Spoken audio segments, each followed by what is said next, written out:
So you live in Weaverville and you're looking for a dog trainer. You've definitely come to the right place. We're going to walk you through everything you need to know to find the absolute best fit for you and your furry friend. Let's get right to it. You know, the whole point of this is to help your dog become a happy, confident part of our amazing little town.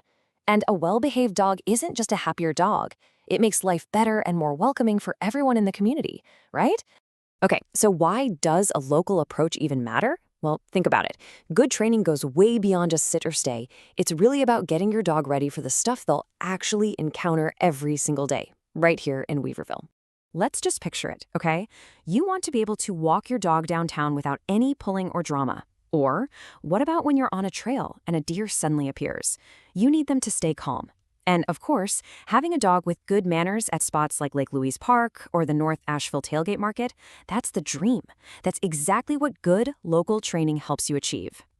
To pick the right person, you've got to know what you're looking for. So we're going to break down the basics, the different ways people train, what those letters after their names actually mean, and the types of classes you can sign up for. Pretty much all modern humane dog training is built on this one core idea: positive reinforcement. It's simple, really. Instead of correcting your dog for doing something wrong, you reward them for doing the right thing. It builds their confidence, and honestly, it makes them trust you more, which is huge. And on the other side of that, you really, really want to stay away from any trainer who uses fear, intimidation, or pain. Seriously, that stuff might seem to work for a minute, but it often leads to much bigger problems down the road, like anxiety or even aggression. You want someone who puts your dog's well-being first, period. So how can you tell if a trainer knows their stuff? Well, certifications are a great place to start. Don't let the alphabet soup scare you. CPDT-KA is a big one. It means they're certified and have been tested on their knowledge. KPA-CTP is another excellent one from a highly respected academy. And if you're dealing with more serious issues like fear, that IABC one is what you're looking for. Okay, so you basically have two main options here: group classes or private lessons. Group classes, they're awesome for getting your dog used to other dogs and people, and for practicing skills with distractions. Plus, they're usually easier on the wallet. But if you have a specific problem, say your dog goes nuts when the doorbell rings, that's when a one-on-one private lesson can make a huge difference fast. All right, let's talk about the practical side of things: money and rules. We'll look at what you can expect to pay for training around here and also cover the local ordinances every dog owner in Weaverville should be aware of.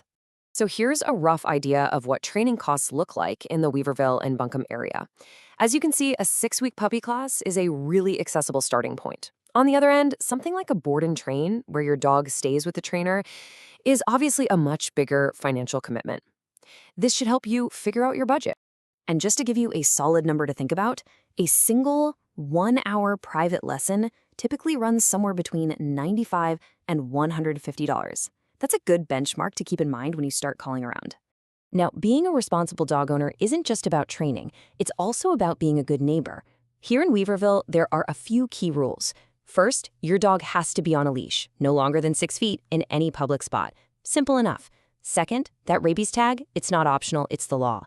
And third, the noise ordinance. Yeah, that's a big one. It's why teaching your dog not to bark their head off is so important for keeping the peace. All right, so you've done your research and now you're ready to actually call some trainers. What do you ask them?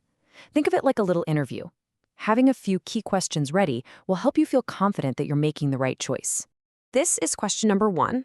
Always ask them about their training philosophy. You're listening for words like positive reinforcement, reward-based, or science-based. How they answer this one question tells you almost everything you need to know about how they'll work with your dog.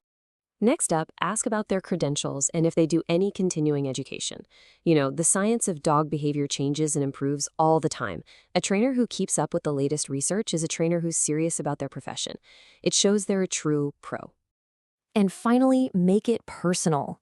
Ask them how they'll customize a plan for your dog and your life here. You're not looking for a cookie-cutter program.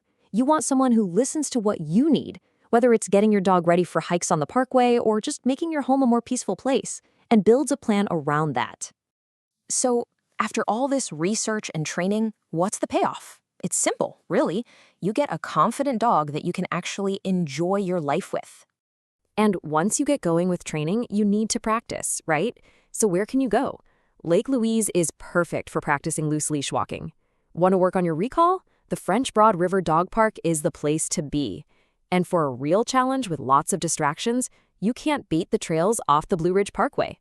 Look, putting in the effort to find the right trainer, it just opens up your world. Imagine having more peaceful walks, not stressing out when friends visit, and just being able to bring your dog along on more of your adventures. It's all about creating an even better life together, right here in our corner of the world.